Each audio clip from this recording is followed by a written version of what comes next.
네, 얼마 전에 크리스마스가 있었습니다. 세상에서 크리스마스의 주요 인물은 산타크로스이죠. 그 이유는 산타가 선물을 주는 분이기 때문입니다.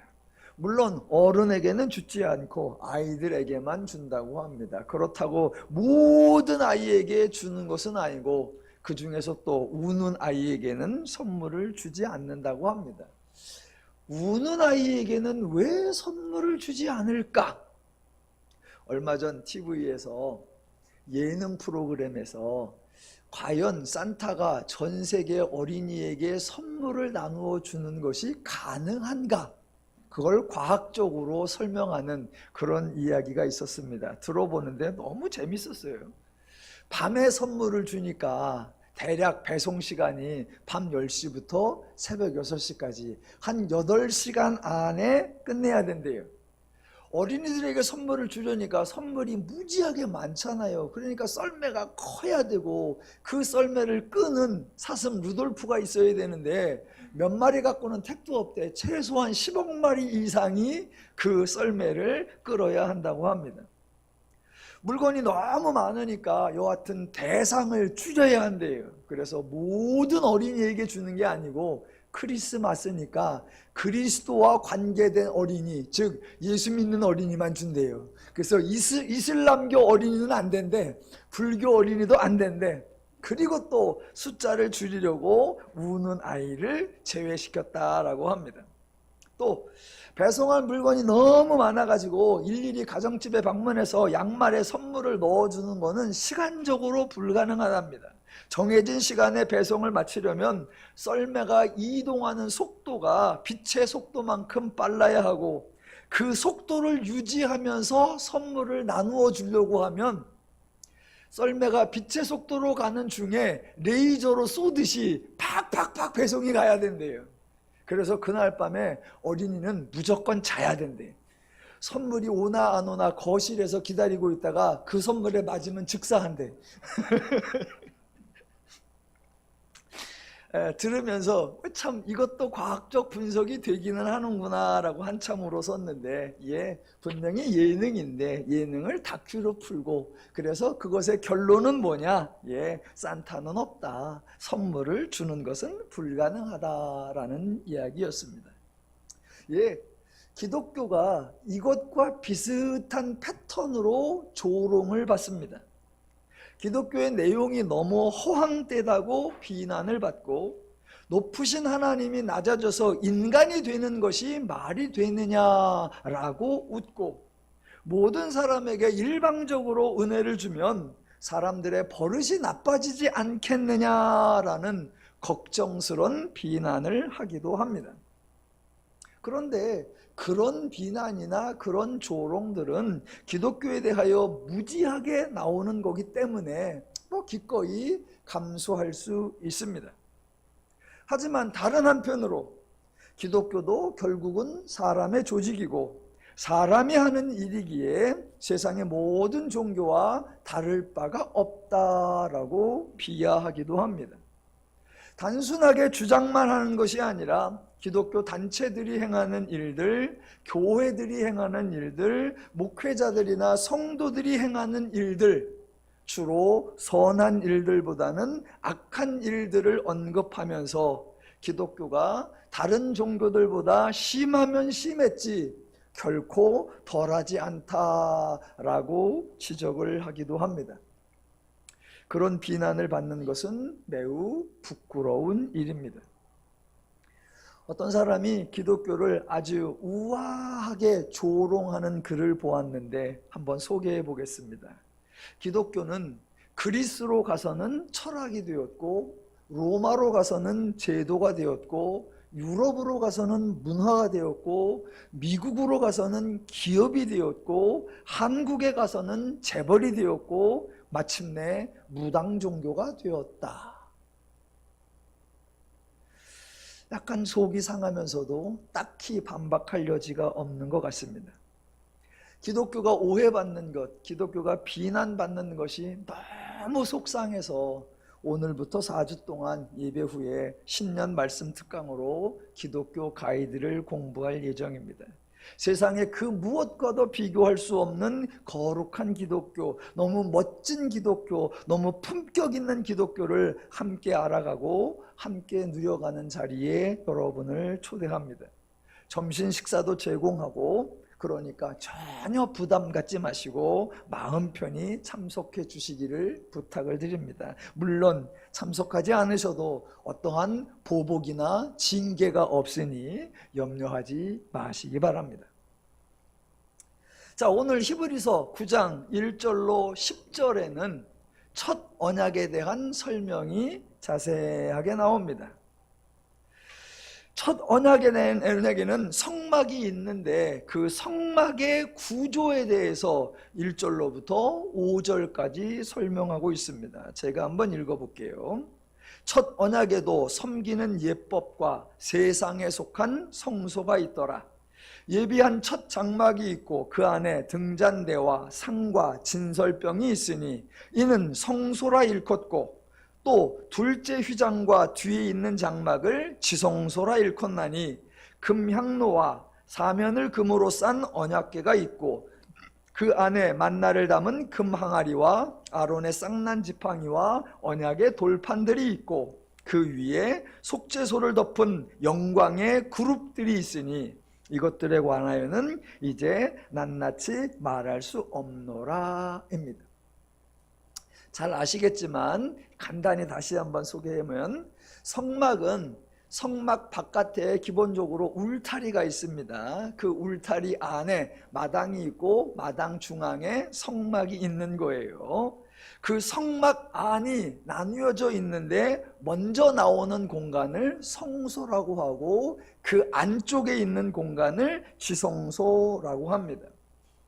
성막을 울타리까지 포함하면 약간 넓은 것 같은데 정작 성막 자체로만 따지면 매우 좁습니다. 성막 안에 휘장이 있는데 아마 대부분 저와 여러분이 휘장이 성소와 지성소를 가로지르고 있는 그 휘장, 그래서 예수님이 십자가를 지셨을 때 그 휘장이 찢어졌다라고만 생각하실 겁니다.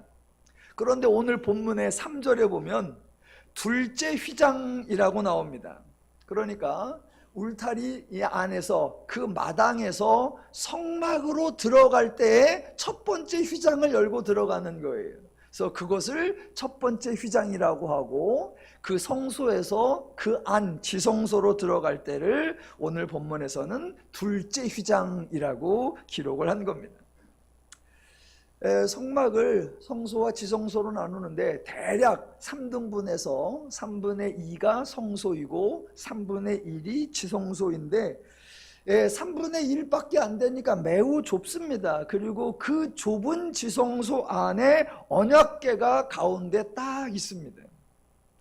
언약궤 크기가 얼마나냐면 여러분 가정에 김치냉장고가 있을 텐데 요즘엔 세우는 거 말고 처음에 나왔을 때 직사각형같이 생긴 그런 거 있잖아요. 딱 고만하다라고 생각하시면 돼요. 예, 그러니까 좀 비유가 적절하지 않지만 여러분의 가정마다 다용도실에 텅 빈 다용도실에 김치냉장고가 가운데 있다. 그럼 그게 지성소예요. 그거보다 조금 클래나? 우리 교회 주방에 지금 현재 가보면 양쪽에 싱크대가 있고 냉장고가 있네. 그거 싹 빼고 그냥 그 공간이 지성소만 해요. 그러니까 그 안에 한가운데 김치냉장고가 있으면 그게 법궤가 있는 거라 그게 지성소다라고 생각하시면 됩니다. 예배 후에 지성소 전부 다 탐방하시기 바랍니다. 자, 그런 지성소 안에 언약궤가 있는데 그 언약궤 안에는 3가지가 들어있다라고 소개를 합니다. 만나를 담은 항아리, 아론의 쌍난 지팡이, 10가지 말씀을 기록한 돌판입니다. 만나에 대해서는 출애굽기 16장 33절과 34절에 기록되어 있고 아론의 쌍난 지팡이에 대해서는 민수기 17장 10절에 기록되어 있고 돌판에 관하여는 출애굽기 25장 16절에 나와 있습니다. 그래서 그 3가지를 법궤 안에 언약궤 안에 넣으라라고 말씀하셨어요. 그런데 그렇게 말씀하신 출애굽기나 민수기를 지나서 한참 뒤에 열왕기서를 가보면 열왕기상 8장 9절과 역대하 5장 10절에 조금 이상한 표현이 나옵니다. 언약궤가 소개되는데 이 언약궤 안에는 두 돌판 외에 아무것도 없으니 라고 나옵니다. 분명히 세 가지를 넣으라 라고 했는데 일정한 시간이 지난 뒤에 보니까 두 돌판 외에는 없더라. 그러면 만나 항아리는 어디로 갔고 쌍난 지팡이는 어디로 갔을까? 학자들이 고민을 해요. 물론 정답은 모르지요. 목자들은 블레셋한테 법궤를 뺏겼을 때 블레셋 애들이 그걸 가져갔다라고 하지만 아무도 확인할 수 없고 지금도 법궤가 남아있지 않으니 알 수 없는 일입니다. 자, 여하튼 법궤 안에 세 가지가 들어있었다라고 하고요. 오늘 본문 5절 중간에 보면 그룹들이라는 표현이 나옵니다. 여기에 나오는 그룹은 영어의 그룹이 아닙니다. 영어의 그룹이 아니라, 자, 언약궤가 있으면 여기를 한번 보시면 언약궤 위에 우리가 흔히 말하는 뚜껑이나 덮개가 있잖아요. 근데 뚜깨나 덮개라고 하지 아니하고 요 위에 흔히 천사들 사진이나 아니면 독수리가 날개를 폈을 때 날개를 피면 이렇게 피잖아요. 근데 이렇게 바깥으로 피는 게 아니라 안쪽으로 펴서 이렇게 생긴 게 크기가 딱 한 요 정도 돼요. 요만큼 되고 김치는 그냥 보니까. 그러니까 본체 위에 요런 게 하나 있어요. 그거를 지금 그렇게 그룹이라고 표현한 거예요. 그래서 표현이 정확하게 말하면 속죄소를 덮는 영광의 그룹이라고 표현을 했습니다. 자, 이게 성막에 대한 소개이고, 이제 9장 6절로 7절은 그 성막에서 행해진 예식에 대해 설명해 줍니다. 제가 읽어볼게요. 이 모든 것을 이같이 예비하였으니 제사장들이 항상 첫 장막에 들어가 섬기는 예식을 행하고, 오직 둘째 장막은 대제사장이 홀로 1년에 한 번 들어가되 자기와 백성의 허물을 위하여 드리는 피 없이는 아니하나니입니다. 첫 장막이 성소이고 제사장들은 이 성소까지만 들어가고, 둘째 장막은 지성소인데 이곳은 오직 대제사장만 들어가는데 그것도 1년에 딱 한 번, 날짜상으로는 7째 달 10째 날에 들어가고 절기상으로는 그날을 속죄일이라고 합니다. 그리고 그 속죄일의 예식에 대해서는 피 없이는 아니하나니라고 합니다. 성경에 제사가 많이 나옵니다. 그 제사들 중에 피가 있는 제사도 있고 피가 없는 제사도 있어요. 제사를 한번 소개해 볼게요. 제사를 드리는 목적에 따라 명칭이 달라요. 어떤 성막의 기물들에 대하여 죄를 저했을 때 그 기물들에 대하여 진 죄를 사함받으려고 드리는 제사, 속건죄라고 하고요. 어떤 사람이 죄를 지어서 그 죄를 사함받으려고 드리는 제사를 속죄제라고 하고요.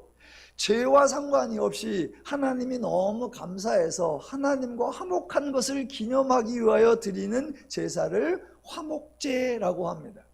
요거는 제사를 드리는 목적에 따른 거고, 제사를 드릴 때 예물을 무엇로 드리느냐에 따라서 또 이름이 달라요. 자, 양이나 이런 고기를 드릴 때 이런 걸 육제라 안 그러고 결국은 불로 태울 거라 번제라고 합니다. 그래서 번제의 재료는 대부분 양이나 고기예요, 비둘기. 그 다음에 곡식으로 드리는 제사가 있어요. 이거를 소제라고 합니다. 그 다음에 음료, 마시는 거, 포도주나 이런 음료를 가지고 드리는 제사를 전제라고 합니다. 이제 한문으로 보시면 다 이해가 되는데, 드리는 목적에 따라 이름이 다르고 드리는 제물에 따라 이름이 다르고, 그 다음에 이 제물을 어떻게 처리하느냐, 어떻게 다루느냐에 따라 명칭이 또 달라요. 자, 번제, 즉 고기를 드렸으니까 그거를 불에 태운다. 그래서 화제라고 하고요. 자, 이 예물을 높이 들어 올린다라고 하면 거제라고 합니다. 또 이 예물을 들고 흔들어 그러면 요제라고 합니다. 그래서 이렇게 구분이 돼요. 그러니까 모든 제사가 피가 있는 게 아니고 피가 있는 제사도 있고 피가 없는 제사도 있다. 그런데 대제사장이 1년에 한 번 들어가는 그 속죄일 그날 제사에는 피 없이는 아니하나니입니다. 자, 여기까지가 첫 장막, 첫 성막에 대한 설명인데, 이 첫 언약을 세우신 분도 하나님이시고 이 성막을 세우셔서 운영하신 분도 하나님이십니다. 예, 분명히 하나님이 이렇게 말씀을 하셨어요. 그래서 오늘날에도 하나님이 이렇게 정해주신 이 제도를 보존해야 되고 하나님이 정해주신 이 제도를 운영해야 한다라고 주장하는 종교단체들이 있습니다.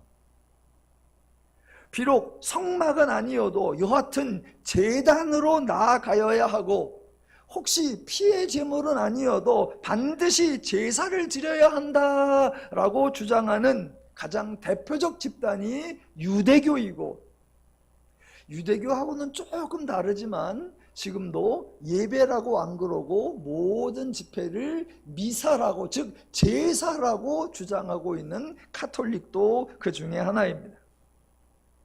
자, 그런데 이 성막에 대해서 8장 5절에서는 뭐라고 했느냐? 하늘에 있는 것의 모형과 그림자라고 했고 오늘 본문 9장 9절에서는 이 장막은 현재까지의 비윤이라고 했고 9장 1절에서는 세상에 속한 성소라고 했습니다. 즉 성막이 실체가 아니고 성막이 본체가 아니고 성막이 핵심이 아니고 성막이 주축이 아닙니다. 네, 성경에 표현들이 나오는데 이 표현들이 우리가 쓰는 용어들하고 좀 의미가 다를 때가 많아요. 그래서 많은 분들이 성경을 읽다가 성경이 이게 무슨 말이야 라고 좀 혼돈하는 경우가 있습니다. 제가 그거를 하나 오늘 9장 1절 때문에 설명을 해볼게요. 기독교에서 사용하는 용어들의 기준이 하나님이에요. 하나님. 그래서 하나님과 반대되는 것을 뭐라고 하느냐? 죄라고 불러요. 그리고 이 하나님을 상징하는 표현이 하늘이에요. 하나님과 반대되는 죄를 상징하는 표현이 세상이고 땅이고 육체이고 몸이에요. 그러니까 성경에 하늘이나 땅이 나올 때 이게 말 그대로 하늘과 땅을 말하는 건지 아니면 하나님이나 죄를 상징하는 건지를 문맥을 보고 잘 분별을 해야 합니다. 그 1절에 뭐라고 했느냐? 세상에 속한 성소입니다. 여기서 말하는 세상은 죄를 상징하는 게 아니라 그냥 땅이에요. 땅. 성소를 하나님이 지으라고 하셨는데 그 성소가 죄에 속한 성소다라고 말하면 안 되니까. 또 아까 8장 5절에 나오는 대로 하늘에 있는 것의 모형과 그림자라고 했으니까 하늘에 반대되는 의미로, 즉 이 땅에 있는 것이라는 의미입니다. 성막에 대하여 세상에 속한 성소, 즉 땅에 있는 것이라 라고 했고 하늘에 있는 것의 모형과 그림자라고 했으니까 그렇다면 실체가 있어야 하는데 그 실체는 어디에 있느냐? 하늘에 있는 거예요. 자, 여기서 말하는 하늘은 장소가 아니라 하나님을 상징하는 겁니다. 일반적으로 하늘은 공중이기에 공중에 무슨 집이 있거나 보좌가 있거나 공간이 있거나 물건이 있는 것이 아닙니다. 우리는 하늘나라 그러면 늘 고개를 들어요. 왜? 하늘을 쳐다보려고. 그래서 천국 그러면 늘 저기 어디 있는 거라고 생각을 해요. 아니요. 성경에서 하늘은 하나님을 상징하는 용어예요. 그래서 하늘나라 그러면 하나님 나라라는 뜻이고, 하늘로부터 났다 그러면 하나님께로부터 났다라는 것이고, 하늘에 속하였다라고 하면 하나님께 속하였다라는 겁니다. 그러니까 실제로 성막이 하늘의 어느 공간에 있는 것이 아니라 땅에 있는 것과 대조하여 하나님께 있는 것이라는 의미이고, 그래서 8장 2절에서는 성소와 참장막이라고 표현했던 겁니다. 자, 하나님에게 참장막이 따로 있는데 왜 굳이 땅에다가 모형이나 그림자를 세웠을까? 자, 그 이유를 설명하는 것이 8절부터입니다. 제가 8절부터 10절까지를 읽어볼게요. 성령이 이로써 보이신 것은 첫 장막이 서 있을 동안에는 성소에 들어가는 길이 아직 나타나지 아니한 것이라. 이 장막은 현재까지의 비유니 이에 따라 드리는 예물과 제사는 섬기는 자를 그 양심상 온전하게 할 수 없나니 이런 것은 먹고 마시는 것과 여러 가지 씻는 것과 육체의 예법일 뿐이며 개역할 때까지 맡겨둔 것이니라, 이거예요. 자, 지금 8절, 9절, 10절에서 밑줄을 쳐라 그러면 어디에 쳐냐 하면 9절 마지막에 나오는 온전하게 할 수 없나니 이거예요. 성막을, 제도를 세우시고 성막을 운영하게 하신 이유가 뭐냐면 온전하게 할 수 없다는 것을 이해하라, 온전하게 할 수 없다는 것을 깨달아라 라는 거예요. 자, 이것이 구약의 성막 제사에 대한 성경의 평가이고 하나님의 의도입니다. 하나님은 처음에 가능할 것으로 생각하고 첫 언약, 즉 성막과 제사를 실행했는데 결과적으로 실패하니까 그래서 새롭게 추가적으로 보완적으로 2차적으로 새 언약을 급하게 만들어낸 것이 아닙니다. 애초에 이렇게 계획되어 있던 거예요. 아, 이 예물과 이 제사는 섬기는 자를 온전하게 할 수 없다.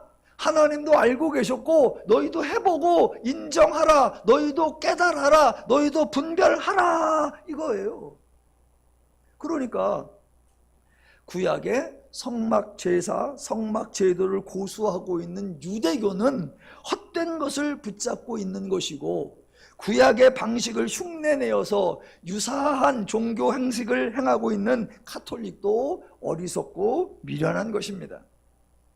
자, 성막 제도는 이 어떤 예물과 이 어떤 제사와 이 어떤 방식으로도 사람을 온전하게 할 수 없는 거구나, 그거를 깨닫게 하는 거예요. 그와 대조적으로 이제 11절부터 새 언약이 나옵니다. 무엇이 다른지, 어떻게 다른지, 왜 다른지 확인을 해보겠습니다. 자, 제가 11절과 12절을 읽을 건데 여러분 같으면 11절과 12절에 어느 단어에 밑줄을 쳐야 되는지 핵심 단어 한 글자를, 한 단어를 고르시면 됩니다. 제가 읽을게요.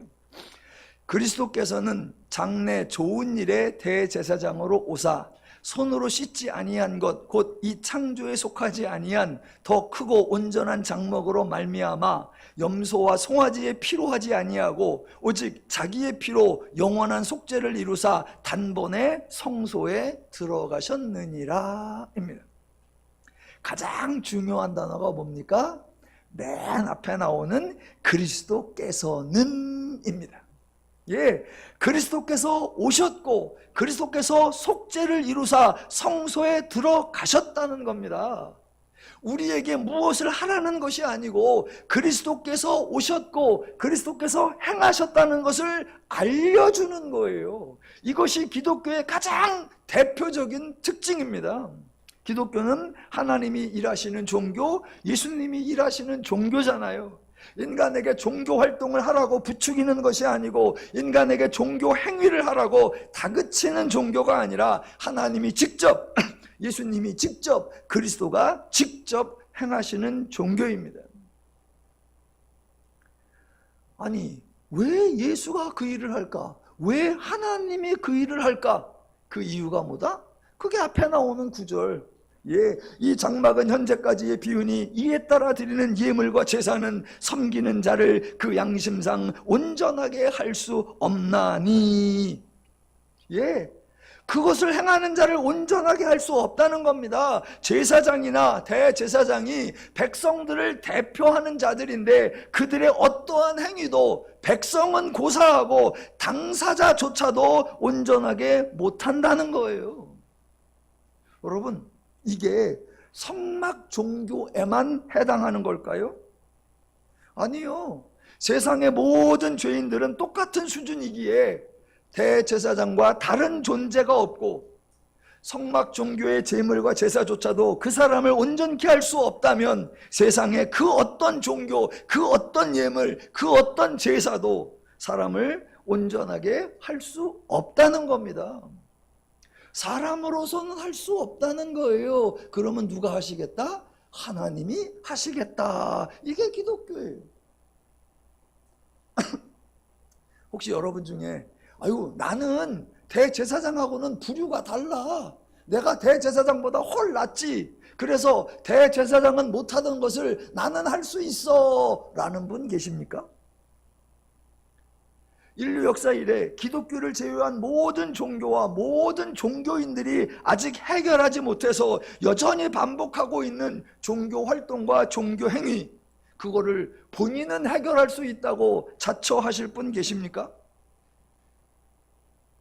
그래서 그 무한 반복의 종교 행위에 나는 여전히 몰두하겠다, 그런 분 계십니까? 까짓거 한평생 살면서 헛수고쯤은 과감히 내가 해보리라, 그렇게 하시는 분 계십니까?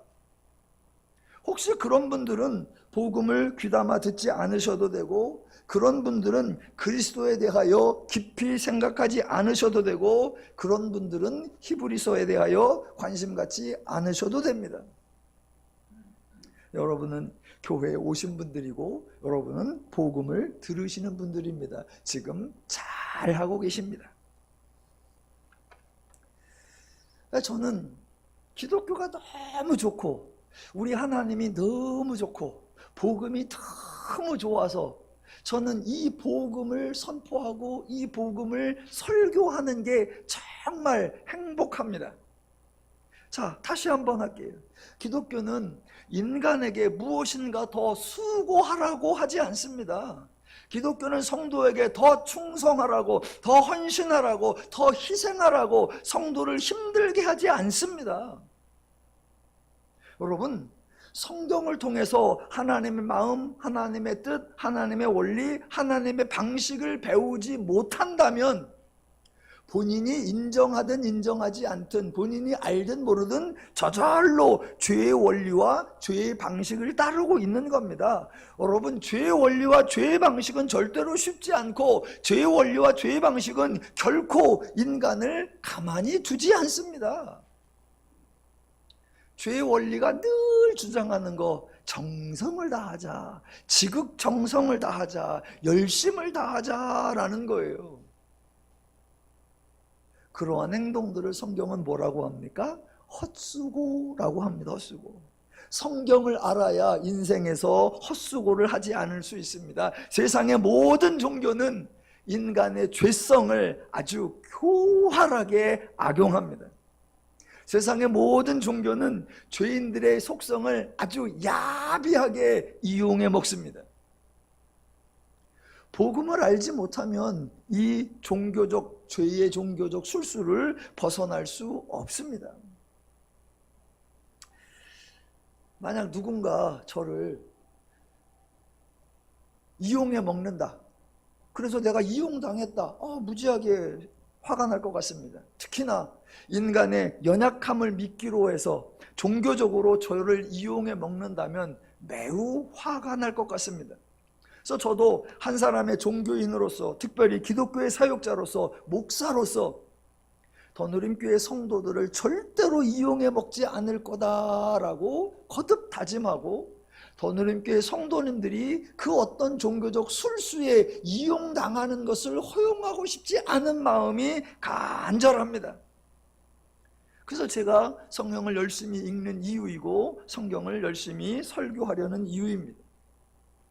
기독교는 절대로 열심을 강조하는 종교가 아닙니다. 어떻게든 열심을 내려고 무엇이든 해보려고 정성을 다하는 종교가 아니라, 기독교는 알아야 하는 종교입니다. 하나님을 알아야 하고 성경을 알아야 하고 복음을 알아야 하고 알아서 아는 만큼 누려야 합니다. 부디 더누림 성도님들은 2025년에 성경을 더 많이 읽으시고 바르게 아셔서 종교와 관련된 어떠한 헛수고를 하지 않으시기를 주님의 이름으로 축원합니다. 자, 세상에서 통용되고 있는 그 어떠한 종교적 활동도 그 사람을 온전하게 할 수 없습니다. 그렇다면 다른 대안이 있나요? 세상의 종교에는 다른 대안이 없어요. 그래서 하는 게 뭐예요? 우리가 나름 한다고는 했는데 조금 부족했던 것 같다. 우리가 한다고는 했는데 조금만 더 했으면 될 것을, 우리가 한다고 했는데 한 번만 더 했으면 될 것을, 우리가 한다고 했는데 한 번만 더 부지런을 떨었으면 될 것을, 늘 그 얘기예요. 늘 그 얘기. 그 울타리를, 그 수레바퀴를 벗어날 수 없습니다. 그래서 그동안도 애썼지만 이제 거의 다 돼간다, 이제 거의 마지막이 왔다, 조금만, 한 번만, 잠깐만 더 하면 될 거다라고 그 희망 고문을 계속 반복하는 겁니다. 세상 종교에 어쩔 수 없는 수레바퀴예요. 하지만 기독교는 다르죠. 오늘 11절 이하에서 뭐라고 합니까? 그리스도께서 오셨다, 장차 오실 일이라고, 앞으로 하실 것이라고 예정하는 것이 아니라 이미 오셨고 이미 하셨다라는 거예요. 그래서 11절과 12절이 구약의 성막과 대조를 해주죠. 11절 중간, 오사 손으로 짓지 아니한 것 곧 이 창조에 속하지 아니한 더 크고 온전한 장막으로 말미암아. 성막은 모형이요 그림자였고 세상에 속한 것 즉 땅에 속한 것이었는데 예수는 손으로 짓지 아니한 것 즉 이 창조에 속하지 아니한 것 즉 온전한 성막으로 오셨죠. 12절, 성막의 제사는 무엇으로 했습니까? 염소와 송아지의 피로. 그러나 예수는 오직 자기의 피로. 성막의 제사는 매년 매번 속죄를 해야 했는데 예수는 영원한 속죄를 이루사 단번에 성소에 들어가셨느니라 입니다. 여러분, 누가 하셨다는 거예요?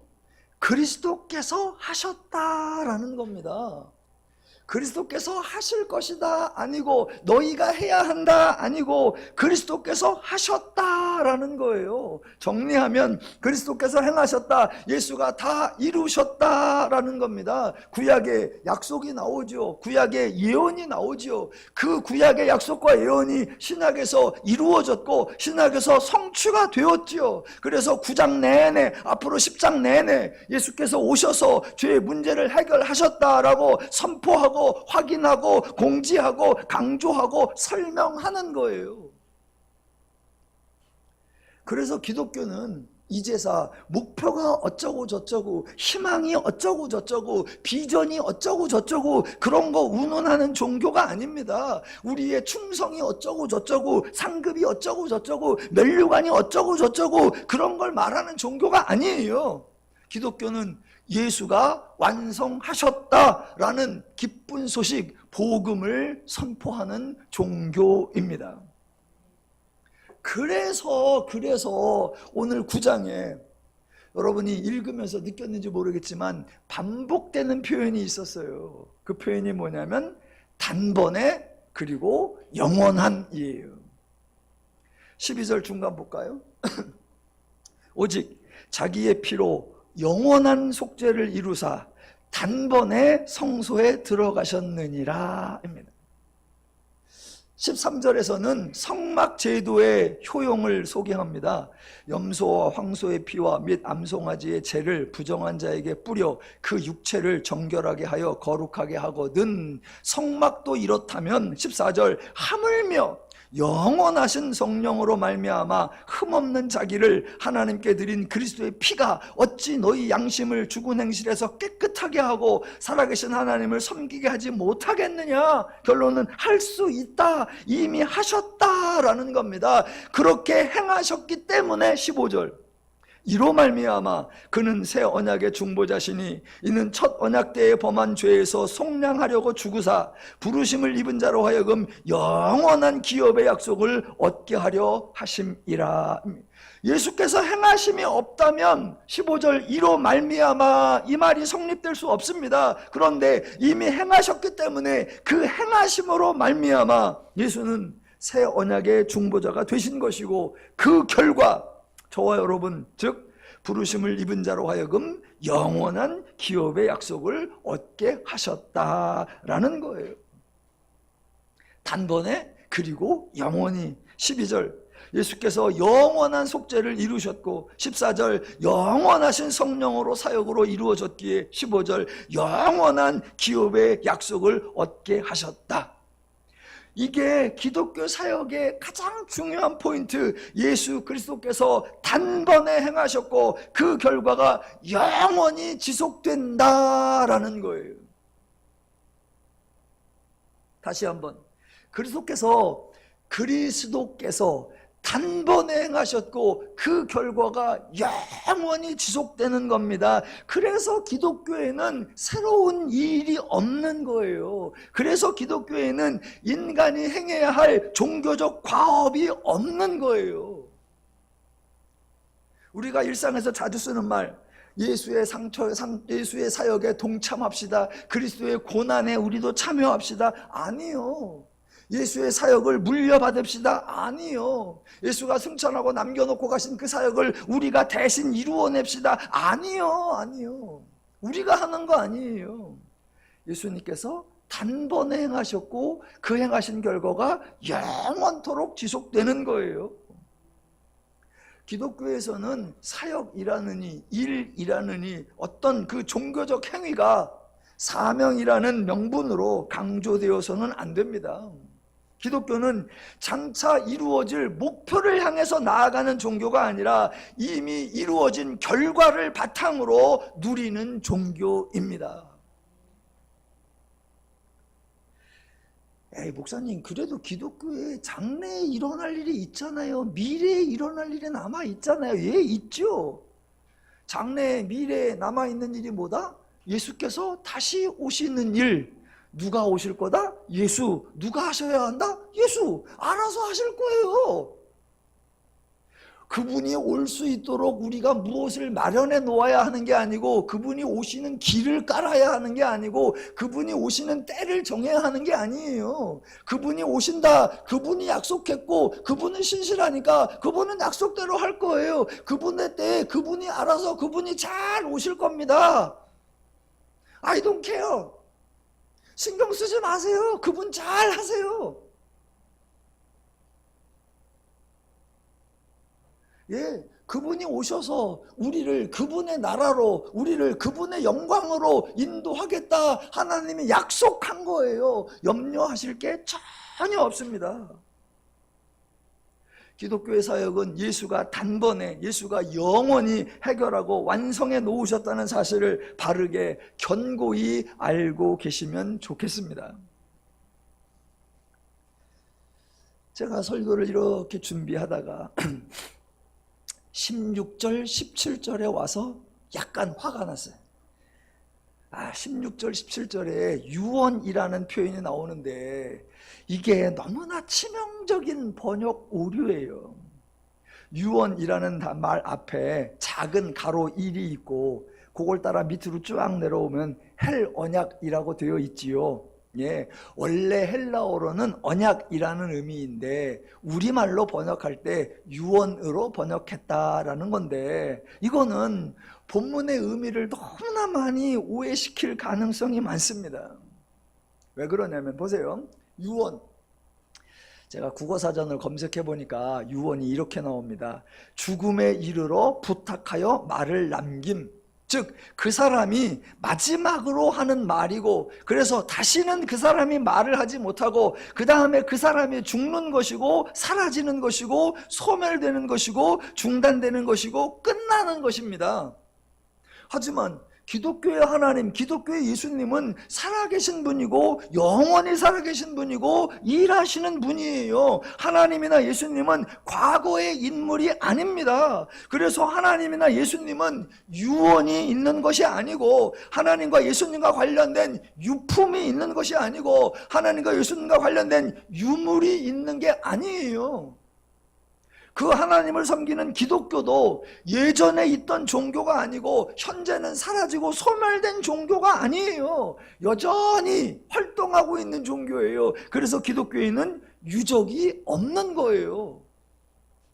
그래서 본문이 계속해서 뭐라고 한다? 영원한, 영원한, 영원한이라고 강조하고 있는 겁니다. 그런데 느닷없이 유언이라고 해버리면 본문의 의미를 너무 왜곡시킬 가능성이 많아요. 16절과 17절에 이 유언은 원래 헬라어로는 언약이 맞아요. 자, 언약, 즉 하나님이 언약을 하셨는데 그 언약하신 내용 중에 그리스도가 오실 것이다, 그리스도가 죄인을 위하여 십자가에서 죽어주실 것이다 라는 내용이 있는 거예요. 아마도 성경 번역자들도 고민을 많이 했겠죠. 그들이 본문을 망치려고 했겠어요? 어떻게 이 본문을 잘 설명을 할까? 아마도 번역자들은 16절과 17절이 세상에서 유언과 관련된, 유언의 효능과 관련된 그런 일반적 사례를 소개하는 거라고 생각을 했던 것 같습니다. 제가 조금 화가 나가지고 다른 번역본들을 찾아봤어요. 우리말 성경 한 10개를 찾아보니까 전부 다 유언으로 해놨어. 안 되는 실력에 영어 성경을 한 6, 7권 뒤져봤더니 그래도 한 2, 3개 중에 커버넌트, 언약이라고 되어 있어서 천만다행이었습니다. 여러분, 8장부터 계속해서 강조하고 있는 게 뭐냐면 첫 언약, 새 언약, 언약이에요. 그리고 바로 앞에 15절에서도 뭐가 나왔다? 새 언약과 첫 언약이 등장했는데 갑자기 일반적 사례를 소개할 이유가 없습니다. 그래서 16절, 17절에 나오는 유언을 원래대로 언약으로 한다면 읽어보면 이렇게 돼요. 제가 풀이를 해가면서 읽어볼게요. 16절, 언약은 언약한 자가 원래 언약된 대로 죽어야 하나니 언약은 그 사람이 언약대로 죽은 후에야 유효한 즉 언약한 자가 죽지 않고 살아있는 동안에는 효력이 없느니라. 그런데 예수는 언약한 대로 와서 언약한 대로 죽었고 언약한 대로 살아났으니 그 언약은 유효하다. 얼마나 자연스럽습니까? 저 잘했죠? 네. 그리스도에 대한 언약이 있고 그리스도에 대한 언약대로 왔고 그리스도에 대한 언약대로 죽었다가 그리스도에 대한 언약대로 살았다. 그래서 그 언약은 유효하다. 와, 멋있잖아요. 자, 언약이라는 말이 나왔으니까 하나만 더 설명하고 마치도록 하겠습니다. 이 기독교가 가지고 있는 내용, 이 내용을 소개하는 표현들이 참 독특한데 이 용어가 세상 용어하고 비슷해서 사람들이 오해를 해요. 그 중에 하나가 이 오늘 나오는 언약이라는 표현이에요. 여러분 한번 그냥 아주 단순하게 아주 편하게 한번 생각해 보십시오. 다른 종교에서 언약이라는 표현을 쓰든가 다른 종교에서 계약이라는 말을 쓰든가 다른 종교의 어떤 신이 맹세라는 행동을 하던가 안 합니다. 우리는 너무 익숙해요. 하나님의 계약, 하나님의 언약, 하나님의 맹세 우리는 익숙한데 기독교를 벗어나면 어느 종교도 언약이나 맹세라는 말을 거의 쓰지 않고 어떤 신도 맹세라는 행동을 하지 않습니다. 왜요? 여러분, 타종교에서는 신이 인간과 계약을 맺지 않아요. 타종교에서 강조하는 건 신과 인간의 격차예요. 신은 절대자이고 인간은 신의 종에 불과합니다. 그런 신이 인간과 동등한 관계를 형성하지 않고 당연히 신도 일정한 의무와 역할을 하고 인간도 일정한 의무와 역할을 해서 상호 간에 계약을 맺는다? 신이 이런 짓을 왜 해요? 만약 그렇게 하면 신의 품격이 떨어진다고 생각해요. 신은 높은 자고 인간은 낮은 자야. 무슨 계약이야. 신은 말하면 되고 신은 명령하면 되고 말 안 들으면 징계하면 되지. 무슨 신과 인간이 계약을 맺고 상호 역할을 하고 상호 의무와 책임을 가진다? 타종교에는 그런 개념 자체가 없습니다. 타종교의 신들은 애초에 이 일을 하지 않아요. 제가 여러분이 잘 아시는 대로 월요일에 종종 산을 가잖아요. 근데 산에 가보면 야 정말 경치가 멋있는 곳이 있어. 아유 이런 데에서 놀고 먹으면 참 좋겠다. 그 봉우리 이름이 신선봉이야. 너무 멋있었고 야 여기서는 콧노래가 저절로 나오고 춤이 저절로 춰진다. 그 산 이름이 신무산이요. 신이 춤을 추는 산, 신무산.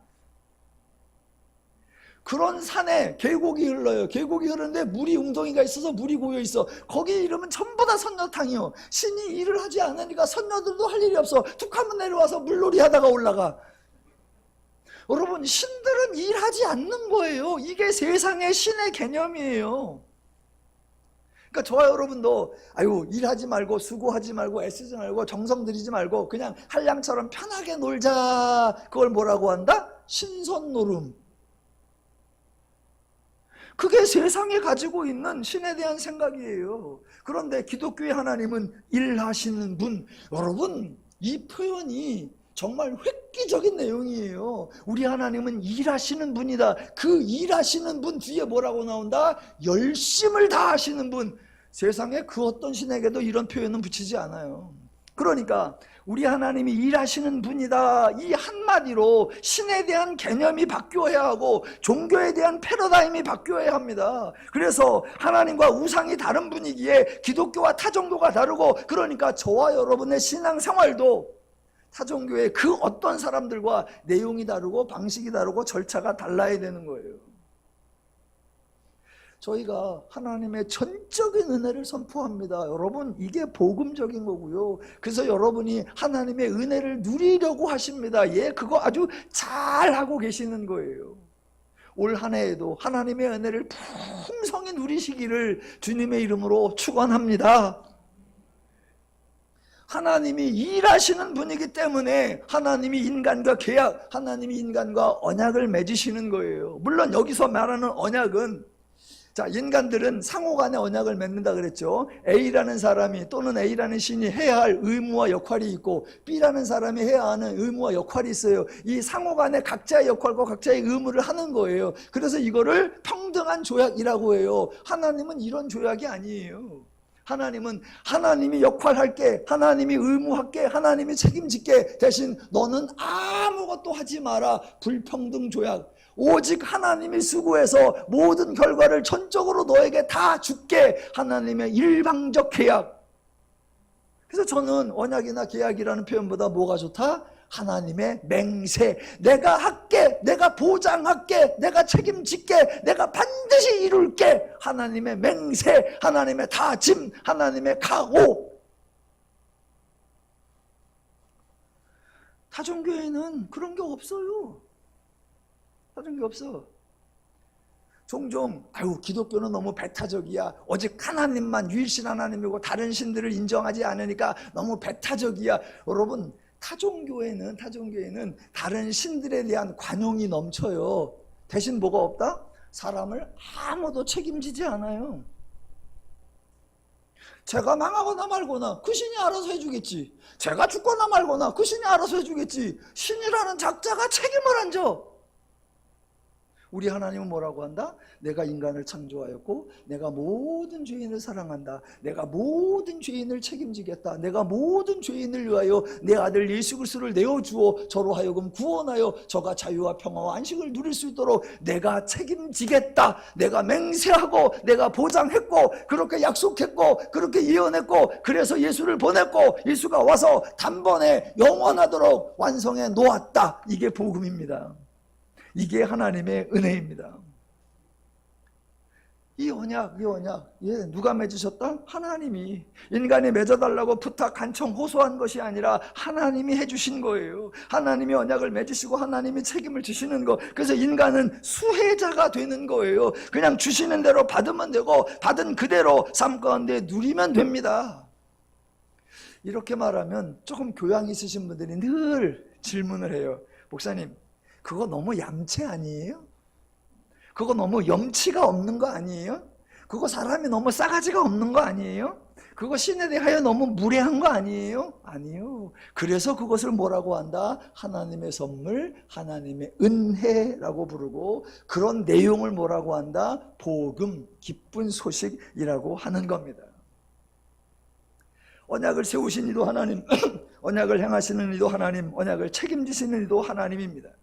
그래서 이제 마지막 18절부터 22절까지를 읽을 거예요. 이러므로 첫 언약도 피 없이 세운 것이 아니니 모세가 율법대로 모든 계명을 온 백성에게 말한 후에 송아지와 염소의 피 및 물과 붉은 양털과 우슬초를 취하여 그 두루마리와 온 백성에게 뿌리며 이르되 이는 하나님이 너희에게 명하신 언약의 피라 하고 또한 이와 같이 피를 장막과 섬기는 일에 쓰는 모든 그릇에 뿌렸느니라. 율법을 따라 거의 모든 물건이 피로써 정결하게 되나니 피 흘림이 없은즉 사함이 없느니라. 교회 좀 다녀보신 분들은 이 구절 수도 없이 들었죠? 피 흘림이 없은즉 사함이 없느니라. 예, 맞아요. 그런데 피 흘림이 없은즉 사함이 없느니라 요 말만 하면 이건 복음이 아니에요. 그 다음 얘기가 나와야 돼요. 자, 죄사함을 위해서는 피 흘림이 있어야 합니다. 맞아요. 그런데 질문, 여러분, 누가 피를 흘리는 겁니까? 각 사람이 죄 지은 놈이 죄사함 받고 싶으면 자기가 자기 피를 흘려야지 각 사람이 자기 피를 흘리는 겁니까? 그러면 은혜가 아닙니다. 그러면 서로 피를 흘려줍니까? 그러면 그것도 복음이 아닙니다. 인간이 피를 흘리는 것이 아니라 하나님이 직접 피를 흘려주시는 겁니다. 인간은 뭐 하면 됩니까? 하나님이 피를 흘리신 결과, 즉 죄사함을 받는 거예요. 그래서 은혜이고, 그래서 복음이고, 그래서 기독교인 줄로 믿습니다.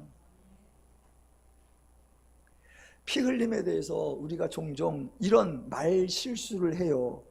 무슨 의미인 줄은 알겠는데 사실은 그렇게 말하면 안 되는 그 표현 두 가지만 소개하고 마칠게요. 자, 피 흘림이 없은즉 죄사함이 없느니라. 누가 흘리는 거다? 예수가. 근데 우리는 표현을 이런 실수를 해요. 예를 들면 이런 겁니다. 기독교 역사를 설명하면서 여러분, 우리 믿음의 조상들이 피를 흘렸습니다. 오늘 저와 여러분이 복음을 듣고 오늘 저와 여러분이 은혜를 알 수 있는 것, 오늘 저와 여러분이 하나님 품 안에 있는 것, 우리 믿음의 조상들이 피를 흘렸기 때문에 그 피의 흔적으로 말미암아 오늘 저와 여러분이 은혜를 알게 된 겁니다.